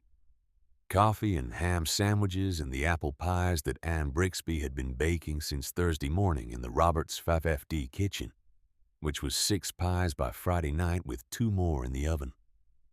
The 7 men ate in rotation 20 minutes off the line at a time, and the farmers coming off the ramp who had been sitting in their trucks since morning came to the kitchen tent and got coffee and sometimes stood there for a while before they drove back out the gate. Most of them did not say much to Leland directly. A few of them shook his hand. Most of them just nodded the nod that carries the specific weight of acknowledgement between people who understand what something cost and do not require it to be spoken aloud. At 10:47 Friday evening, the 14th truck in the queue came up the ramp. This truck was a 2003 International 9400 with a grain box painted dark red, a working truck that had been repainted at some point, because the cab color and the box color did not match in the way that working farm equipment that gets maintained and repaired across 2 decades does not always match. The driver brought it up the grade at exactly 20 miles an hour and stopped at the orange marker with the precision of someone who had been watching the trucks ahead of her and had paid attention to how each one handled the grade. The driver was a woman. She was 58 years old, and she had been farming in Iroquois County for 31 years, the last 5 of them alone. She wore a canvas work jacket over a flannel shirt, and her hair was mostly gray and pulled back, and she had the face of someone who had spent those 31 years outdoors in the Illinois weather and had not spent any of them worrying about what the Illinois weather was doing to her face. Her name was Ruth Greer. She ran 320 acres of ground in Buckley Township that she and her husband Raymond had farmed together from the time they were married in 1988 until Raymond died of a heart attack in his equipment shed in April of 2019. She had a mortgage on the property that came due in November, and the load of corn in the box behind her cab was the last of the fall harvest, and it represented the payment she needed to make to stay ahead of the bank through the winter. She opened the gate at Leland's signal, and the corn went down, and the conveyor caught it and moved it. When she came back down the ramp, she pulled off to the side of the lot instead of going straight out the gate, and she got out of the truck. She was not a woman who got out of her truck in a working situation unless there was a reason to. She walked over to where Leland was standing near the base of the ramp, and she looked at the structure for a moment, and then she looked at him. She said, "The silo. The one that went down Wednesday." He said, "The concrete bin on the north side of the lot. Built 1987. She said Raymond built that. My husband. He was on the pour crew when the co-op put it up. Him and 4 other men from the county. He was 26 years old." Leland looked at her. She said he never talked about it much. It was just a job he did that fall before we got married. But every time we came through here to dump corn, he would look at it. Just for a second. The way you look at something you put your hands on. She stopped. She looked at the rail spur loadout structure beyond the ramp. The structure that Earl Hurst had built in 1967, solid in the work lights. She said, "I did not know until Norma told me this morning that the spur structure over there was built by your father." Leland said 1967. She said, "So the piece your father built is what your ramp is connecting to, and the piece Raymond built is what came down." Leland said, "Yes." She was quiet for a moment. The October night was cold and still, and the sound of the conveyor running in the pit was a steady mechanical hum that had become part of the background of the lot. The way the sounds of a working place become part of its background. She said, "I have a mortgage payment due the 3rd week of November. Raymond and I refinanced 3 years before he died to put in the new tile drainage on the North 40. The payment is $4,200. That load I just put on the rail is 1,200 bushels at $4.60 a bushel. That is $5,520 gross. After handling fees and trucking, I will clear right at $4,400. She looked at him directly. She said, "If the corn had sat in the rain until Monday, I would have been short. I would have been talking to the bank in November about an extension. And the bank does not like extension conversations." Leland said, "The corn did not sit in the rain." She said, "No, it did not." She looked at the ramp structure one more time. She said, "Raymond poured concrete. Your father set steel. And the thing that is standing right now is the thing your father built." She did not say what she meant by this in explicit terms because she did not need to. Leland understood what she meant. Some things are built to last, and some things are built to meet a deadline. And the difference shows up eventually in ways that cannot be argued with. She said, "Thank you, Leland." He said, "Thank the 7 men. I drew the plans." She said, "I thanked the 7 men." She looked at him. She said, "You drew the plans at 5 in the morning after someone told you it could not be done. That is a different thing." She got back in the International and drove out the gate. Leland stood at the base of the ramp for a while after she left. The 15th truck was coming through the gate headlights, sweeping the lot. The conveyor hummed in the pit. The second rail car was 3/4 full. He could see the weather line on the western horizon. Even in the dark, a thicker darkness against the dark sky, the system moving at the pace weather systems move in the Illinois flatland in October, which is steady and inevitable and indifferent to what is underneath it. He thought about Raymond Greer standing on a scaffold in the fall of 1987, with a concrete screed in his hands. 26 years old, building a thing he expected to stand for 50 years. He thought about his father standing in the summer of 1967, with a surveying chain in his hands. calculating the grade of the rail spur loadout structure that was standing in the work lights 30 feet away. He thought about the fatigue fracture Rufus had found at 2 in the morning in a piece of steel that had been loaded and unloaded for 2 decades without showing any outward sign of what was accumulating inside it. Some things fail, and some things hold, and the difference is not always visible from the outside until the moment it is. What you can do is build your part correctly and maintain it faithfully, and understand that the work you put into something goes somewhere, even after the thing itself is gone. The night ran. By midnight on Friday, 11 trucks had gone up the ramp and down, and 4 rail cars were full. By 2 Saturday morning, it was 19 trucks and 7 cars. The queue on Route 49 had thinned from its Thursday morning length, but it had not disappeared because farmers who had been holding their corn waiting for a solution were now bringing loads in from the field. Some of them running combines through the Friday night by the light of their cab equipment, pushing the harvest window before the Saturday rain closed it. Leland worked the platform through the night, not the welding which was finished.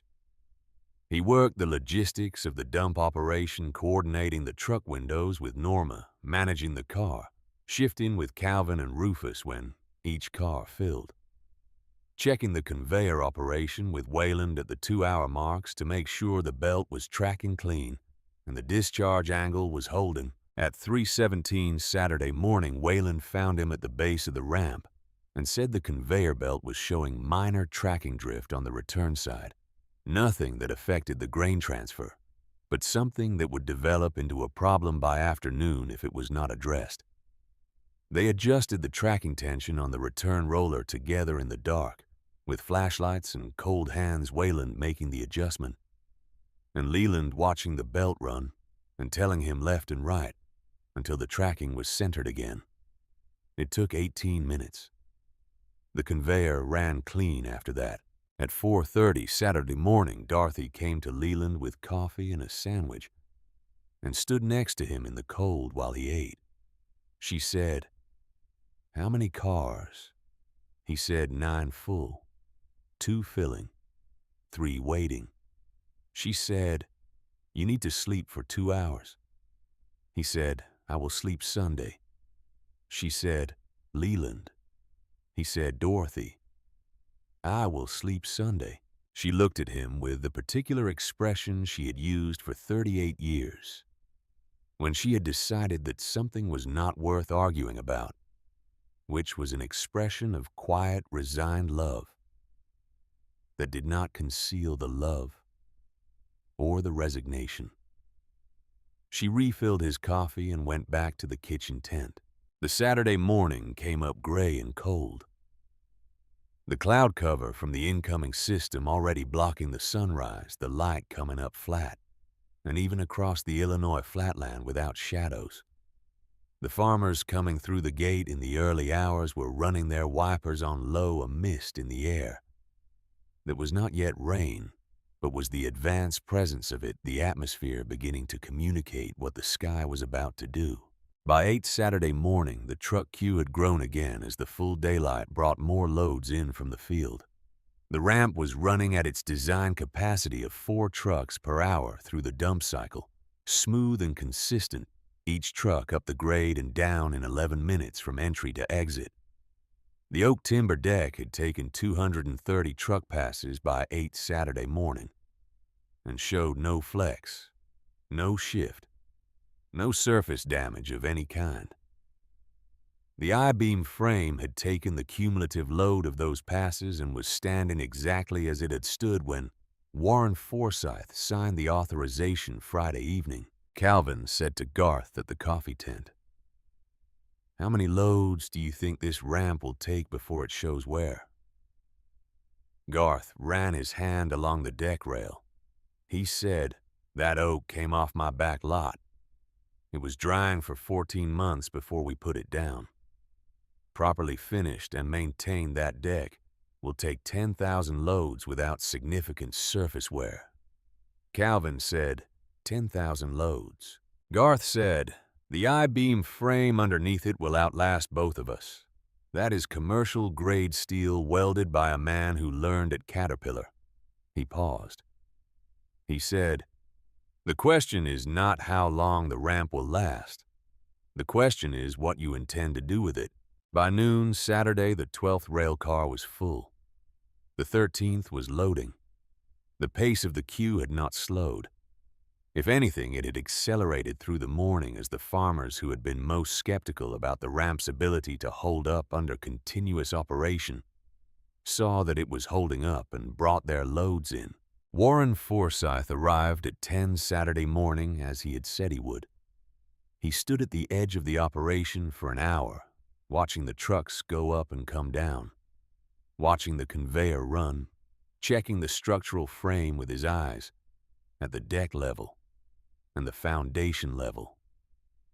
He did not use instruments. He was watching the behavior of the structure under load, which is the thing instruments cannot tell you. A structure that has been built correctly behaves the same way under load that it behaves without load. It does not move differently. It does not speak differently. It simply receives what is placed on it and transfers it where it needs to go. He came to stand next to Leland at 11:15. He said, "The structure is performing within all design parameters." Leland said, "Yes." Warren said, "I filed the inspection report this morning with the Bureau of Markets in Springfield. The Roberts temporary loadout will be entered as a precedent. Emergency build under CFR 1910.272. The next county in Illinois that has a grain handling facility collapse will be able to reference this build as the template for emergency temporary structure authorization." Leland said, "I did not know that was something that got documented." Warren said, "Most emergency builds do not generate documentation because most emergency builds are contracted work that meets the minimum standard and moves on. This build exceeds the minimum standard in every measurable category. The weld quality is at commercial construction grade. The structural design accounts for load distribution in ways that most emergency temporary structures do not account for." He paused. He said, "The gusset plate modification is in the report. The methodology from your father's 1967 notebook is cited as the basis for the revised calculation." Leland looked at him. Warren said, "Your father's name is in a state engineering document, Earl Hurst. The calculation he wrote in 1967 solved a structural problem in 2024. That is in the record." He said it without ceremony, the way Warren Forsyth said most things, which was with the plain factual clarity of a man who believed that accurate records were a form of respect for the work and the people who did it. Leland did not say anything for a moment. He held the notebook in his jacket pocket, his hand resting on the outside of the pocket, feeling the soft, worn cover through the canvas. He said, "Thank you for that." Warren said it was the accurate account. He looked at the ramp one more time. He said, "I have been in this work for 18 years, and I have issued 4 emergency temporary structure permits. 2 of them were for structures that passed inspection. 2 of them were for structures that passed inspection with conditions." He looked at Leland. "This is the first one I have ever inspected that I would have no hesitation putting my name on as a permanent installation." Then he picked up his portfolio and drove back toward Watseka in the gray October light. Preston Malone did not come to the lot on Saturday. He sent an email to Norma Tufts at 9:17 Saturday morning. Norma read it at the desk in the co-op office and then printed it and walked out to the lot and found Leland at the platform base. She handed him the printout. She said, "Agricor is withdrawing the offer." He read it. The email was written in the formal language of corporate communications professional and measured and giving away as little as possible while communicating the essential fact. which was that Agricor Corporation was withdrawing its offer of emergency construction assistance and its invitation to explore a long-term merchandising relationship with the Iroquois County Co-op. The stated reason was that the immediate grain handling situation had been resolved through other means, and Agricor's resources were needed elsewhere in the region.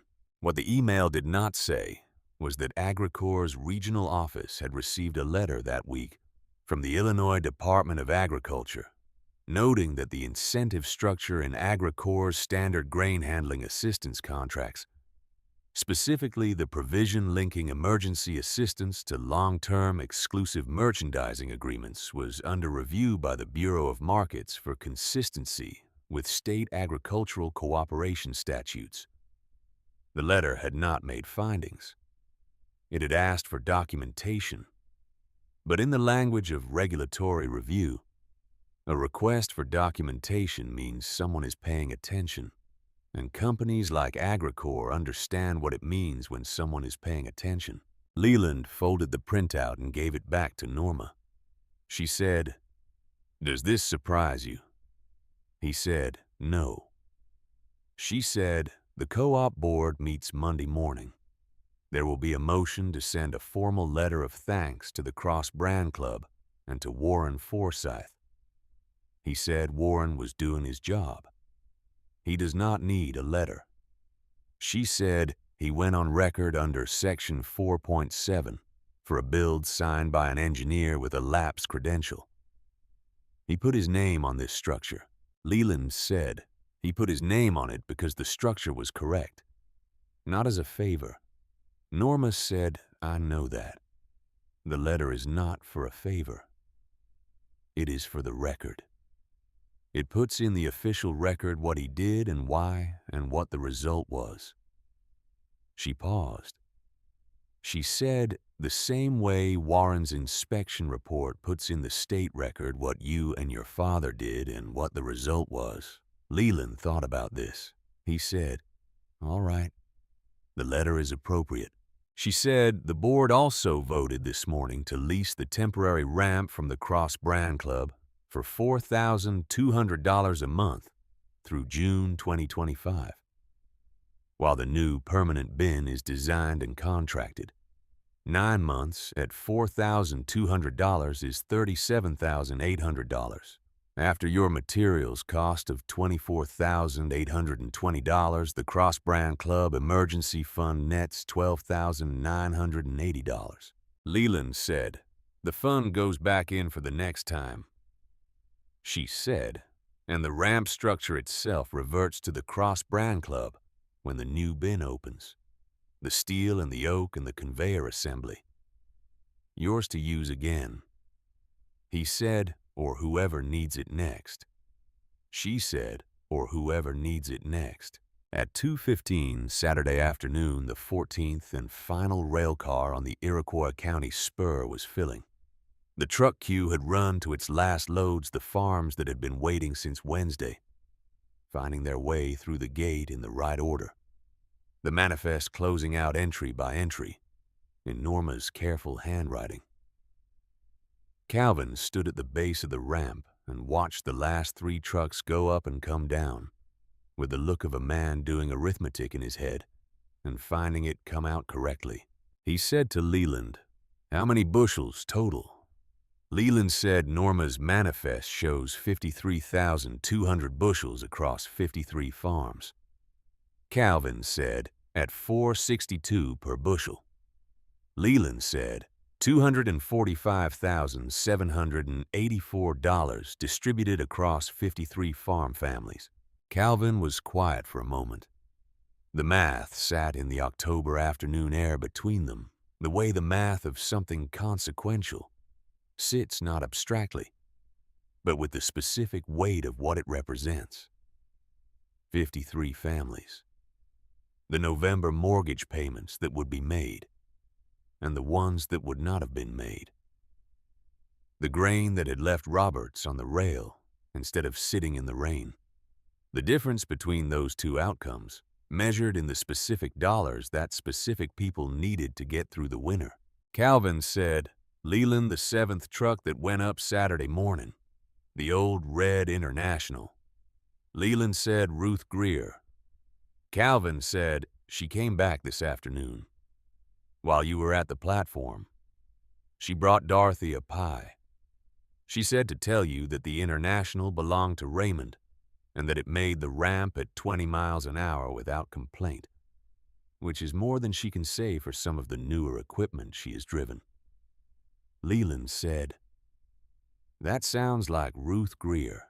Calvin said, "It does." The last truck came down the ramp at 4:47 Saturday afternoon. Wayland shut the conveyor at 4:51, when the final grain cleared the pit throat and the discharge into the last rail car was complete.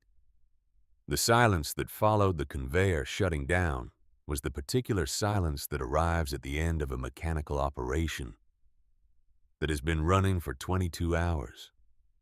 A silence that has weight and texture because of what was running before it.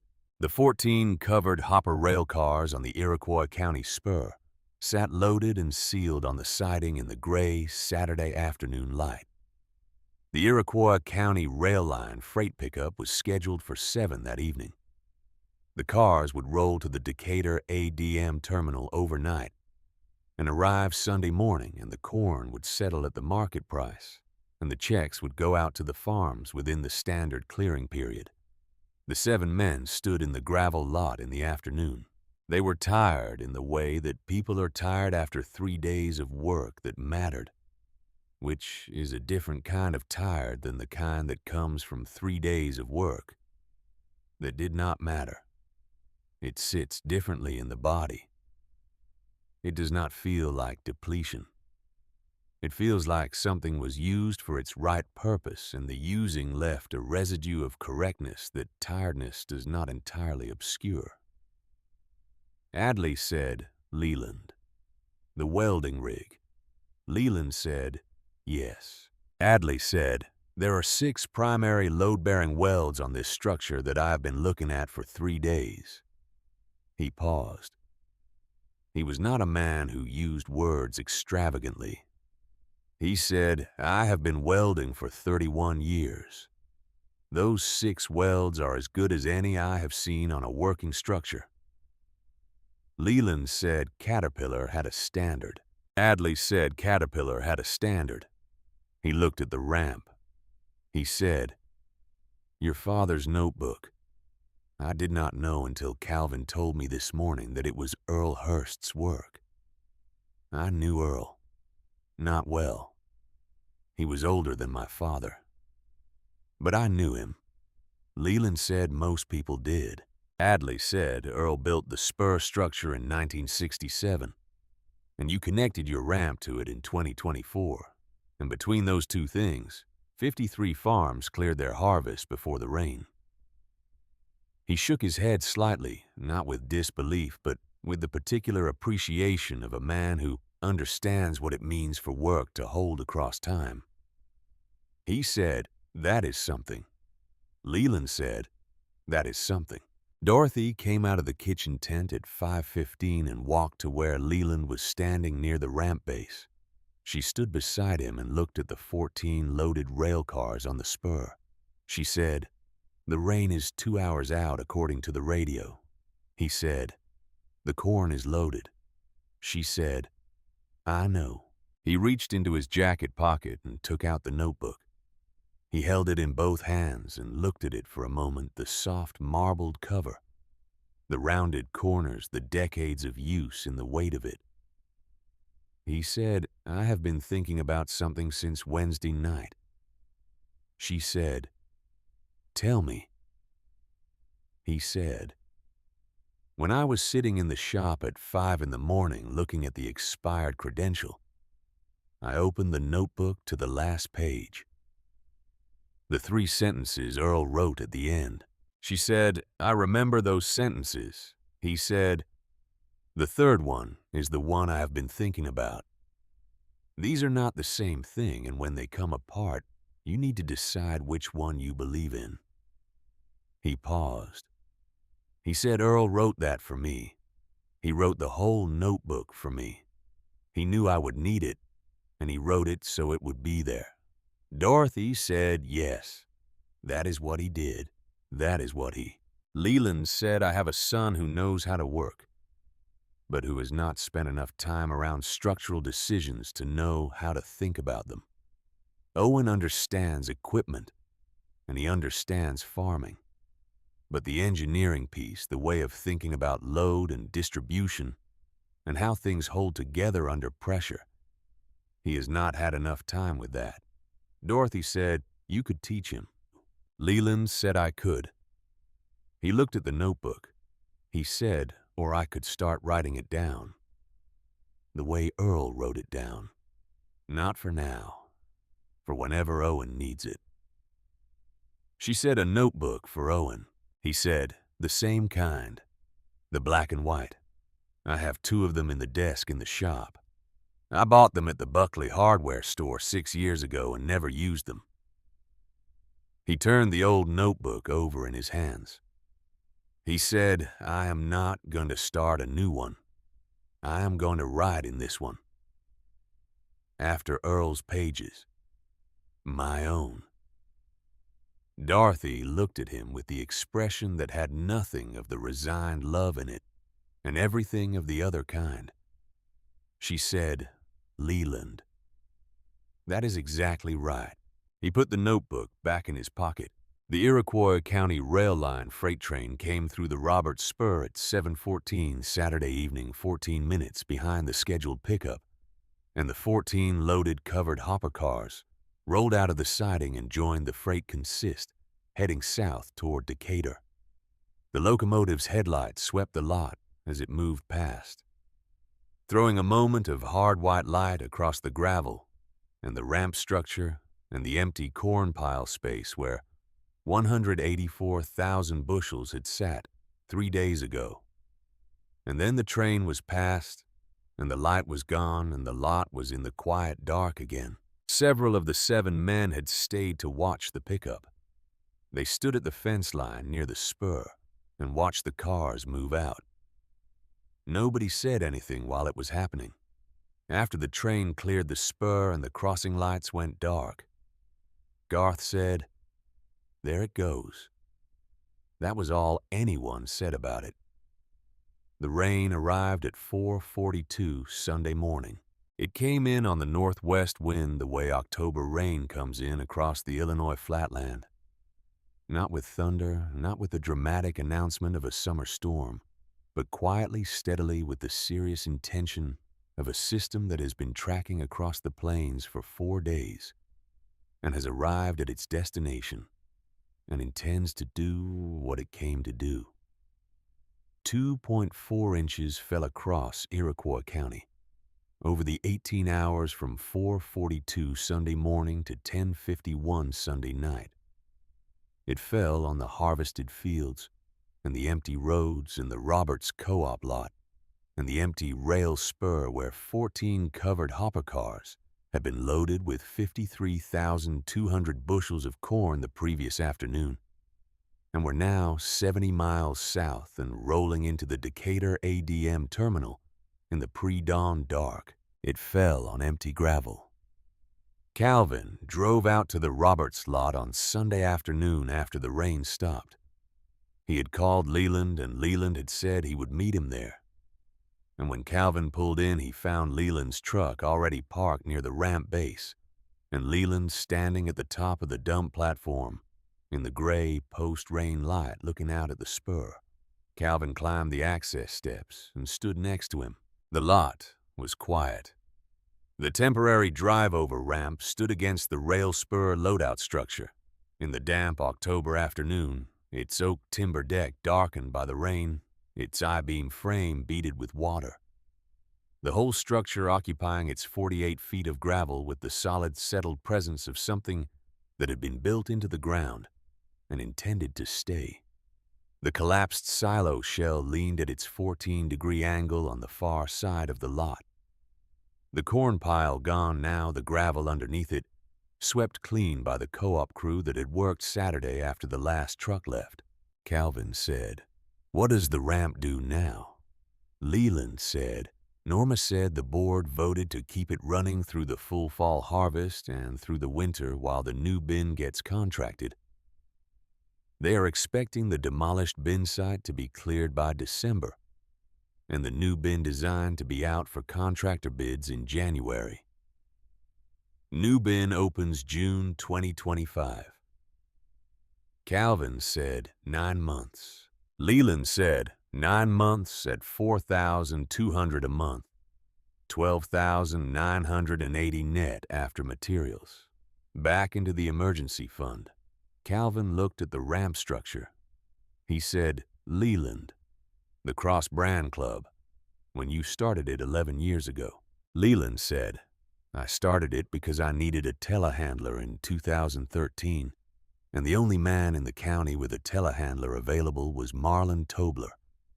And I thought about how many times in a year a man needs a piece of equipment he does not own, and how many times a man owns a piece of equipment someone else needs.